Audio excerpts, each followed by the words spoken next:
안녕하십니까, 박사호입니다. 3월 15일 러시아군은 키예프를 에워싼 채 무차별 폭격을 가했습니다. 화면을 보시면 아시겠지만 우크라이나를 그렇게 지지하는 일본도 키예프란 표기법을 쓰고 있습니다. 오래된 습관이 된 표기는 바꾸는 게 아닙니다. 키예프를 키우라고 하루아침에 바꾸는 한국과는 차이가 있습니다. 러시아군이 아파트까지 폭격하자 키예프 시장은 3월 15일 저녁 8시부터 35시간 동안 통행 금지령을 내렸습니다. 키예프에 대한 공격 양상도 달라지고 있습니다. 지금까지는 주로 미사일이 떨어졌지만 이제는 러시아, 심지어는 벨라루시의 전투기가 나타나 공습을 하고 있습니다. 키예프의 한 주민은 통행 금지령과는 별도로 벌써 3주 동안 사실상 밖에 나가지를 못해 연금 상태나 마찬가지라고 말했습니다. 아무데나 예고 없이 포탄이 떨어져 산보조차 할 수 없다고 말했습니다.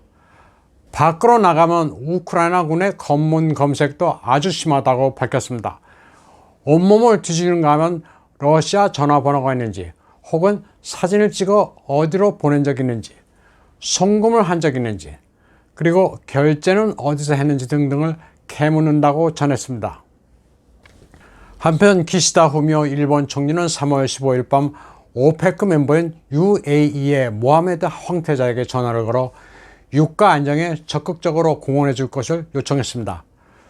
국제 원유가 안정을 위한 연계를 확인했다고 하는데 뭘 확인했는지는 알 수 없습니다. UAE는 러시아를 오페크 플러스 얼라이언스로 인정하고 친러로 돌아선 나라입니다. UAE가 일본과 서구의 요청대로 움직일 가능성은 별로 없습니다. 산유국인 러시아는 오페크 산유국과 에너지 동맹입니다. UAE는 미국의 제재가 통하지 않는 나라입니다. 미국의 제재를 가한 푸틴의 올리가르크들은 대거 UAE의 자산을 옮기고 있습니다. UAE는 러시아 부호들의 천국입니다. 미국과 서구가 대러시아 제재에 착수하자 모스크바와 두바이로 오가는 개인 제트기의 움직임도 바빠졌습니다. 많은 러시아 부호들이 자산을 배편으로 두바이에 옮기고 있습니다. 항구에는 올리가르크의 슈퍼 야트도 많습니다. UAE는 비자가 면제되는 러시아 관광객들에게도 인기가 높습니다. UAE는 푸틴이 오랫동안 갈아놓은 텃밭입니다. 미국은 UAE를 어쩌지 못합니다. 러시아 편이라고 제재를 했다가는 중동의 산유국들이 모두 미국의 적으로 돌아서기 때문입니다. 미국에 대한 산유국의 반발은 이제 본격화되고 있는 추세입니다. 월스트리트저널은 미국, 중공, 사우디아라비아 간 관계가 근본적으로 바뀌고 있다고 보도했습니다. 중공은 사우디아라비아로부터 원유의 25%를 수입하는데 인민폐로 결제하는 방안을 사우디가 검토하고 있다고 보도했습니다. 하루 평균 1000만 배럴을 생산하는 세계 최대의 산유기업 아람코를 보유한 사우디아라비아가 이민폐 결제 방향으로 나아간다면 미국으로서는 큰 타격입니다. 달러 패권이 흔들리기 때문입니다. 사우디아라비아 역시 UAE처럼 미국보다는 러시아 편에 가깝습니다. 인도 역시 러시아와 급속히 가까워지고 있습니다. 인도는 러시아로부터 상당히 할인된 가격으로 원유를 구매하는 방향으로 가고 있습니다. 지난주 이를 위해 러시아 부총리 알렉산드르 노박은 인도의 석유장관 하르딥 프리와 전화통화를 가졌습니다. 그러나 바이든은 인도를 비판할 수 없습니다.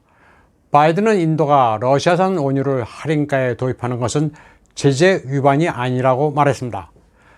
그러면서도 아쉬운 듯 그러한 조치는 세계에서 가장 인구가 많은 민주주의 국가 인도를 역사의 잘못된 편에 서도록 하는 것이라고 말했습니다. 미국 민주당의 인도계 하원의원 아미 베라는 인도가 러시아산 원유를 수입한다는 소식에 유감을 표했습니다. 그는 역사적으로 중차대한 순간에 뉴델리가 푸틴 편에 섰다면서 쿼드 멤버로서 책임감을 가지라고 말했습니다. 그러나 인도의 모디가 푸틴 편을 드는 것은 너무나도 당연합니다. 세계적인 에너지 대란 상황에서 엄청나게 할인된 가격으로 원유를 팔겠다는데 마다할 이유가 없습니다. 또 인도 유학생들이 우크라이나에서 인간 방패로 잡혔으니 잠시 폭격을 중지해주고 이들을 안전하게 대피할 수 있도록 배려해달라는 모디의 요청에 푸틴은 곧바로 화답한 적도 있습니다. 인도는 유엔에 대러 규탄 표결에서 기권하기도 했습니다. 일본의 기시다 후미오 총리는 오는 토요일 인도의 모디 총리와 정상회담을 가질 예정입니다. 중공과 우크라이나 사태 그리고 쿼드가 의제입니다. 일본과 인도에서 중공은 공통의 적입니다. 인도는 라다크에서, 일본은 센카쿠에서 중공과 분쟁을 빚고 있습니다.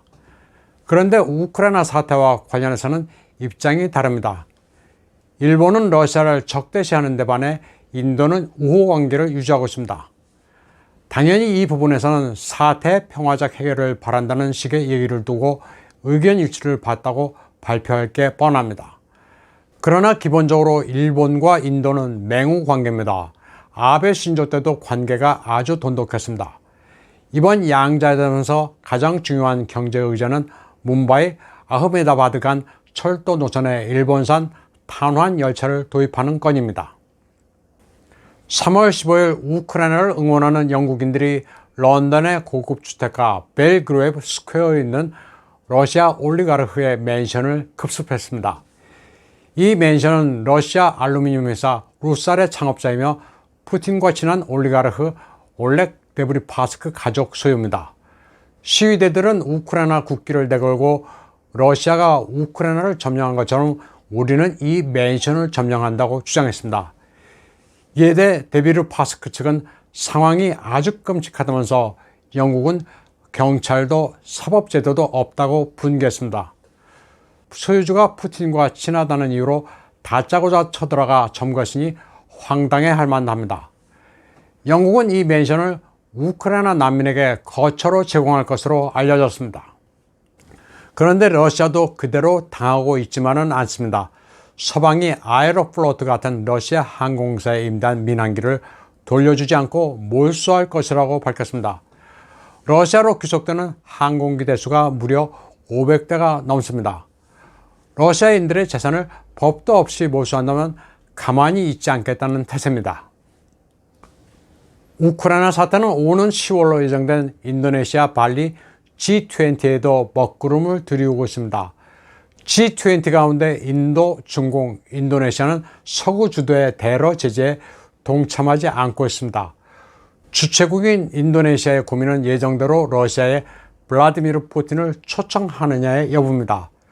푸틴이 나올 경우 미국과 서구 국가들이 단체로 보이콧을 할 가능성이 있습니다.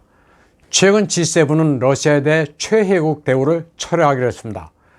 우크라이나 사태가 계속되면 G20는 완전히 엉망이 될 수도 있습니다.